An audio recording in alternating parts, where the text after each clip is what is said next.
সত্যপথের নিশানা নামক কবিতা গ্রন্থ হতে একটি কবিতা পাঠ করছি। কবিতাটির নাম হচ্ছে আমি যখন গর্জে উঠি। আমি যখন গর্জে উঠি বজ্রনাদের ভেসে, বাতিল মুনাফিক ভর্জ শোষকরা বলে বাবা জান আসে। দুনিয়ার সকল অপশক্তি ভয়ে ভয়ে কাঁপতে কাঁপতে কাশে। সপ্ত নরক হাবিয়া দুজক আল্লাহর কাছে প্রার্থনায় বসে।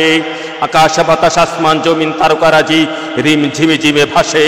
যে ইনসান শয়তান পাপি দাপি বেঈমান কাফির হাল ছেড়ে না সে। আমি যখন গর্জে উঠি বজ্রনাদের বেশে, আমার রুষাগ্নির রুষে পালায় শঙ্কিনীর সন্ডা।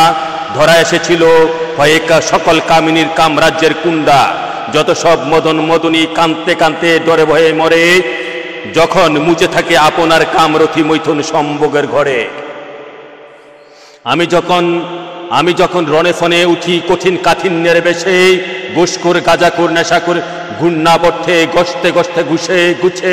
রাজনীতিবাজ দুর্নীতিবাজ লবিংবাজ চুকাতে চুকাতে চুপছে। রাজাকার আল বদর আল শামস জঙ্গিরা জঙ্গলে জঙ্গলে জ্বলছে। আমি যখন রসে উঠি ক্রোধাগ্নির বিষেরে বেশে, আল্লাহর সপ্তম আসমান শাস্ত্রুতে অশ্রুর পানি বর্ষে। আমি যখন রসে উঠি ক্রোধাগ্নির বিষেরে বেশে, আল্লাহর সপ্তম আসমান শাস্ত্রুতে অশ্রুর পানি বর্ষে।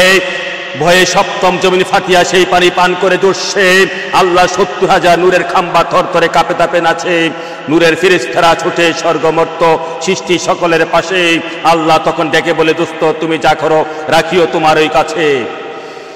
আমি যখন ফুঁসে উঠি সূর্যবীর্য বীর বিক্রম পরাক্রমের বেশে, বুদ্ধিজীবী বদমাইশ ভদ্রলোক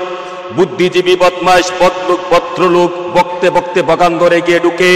সুশীল সমাজ নামাজ কুমিন জামাত তাবলিগ মুনাফিক ফাফর এবাদতের কারণে দুজকে। চাপ প্রয়োগকারী দল স্বার্থবাদী দল ব্যবসায়ী দল নারীবাদী দল অর্থাঙ্গের যৌনাঙ্গের যন্ত্রণা জ্বলতে জ্বলতে চড়ে। আমি যখন ফুঁসে উঠি সূর্যবীর্য বীর বিক্রম বীর পরাক্রমের বেশে, ত্রস্ত ত্রটস্ত ত্রাস উত্রাস আমাকে দেখে পশ্চিমা সকল দিগ্বিদারী দাস। উতলুতলা উন্মুখ উন্মনা উন্মত্ত এতে আমার উদীর্ণ সত্য তথ্য খাস। ওমা আলাল ইল্লাল বারাক সাল্লাল্লাহু তাআলা আলাইহি ওয়া সাল্লাম।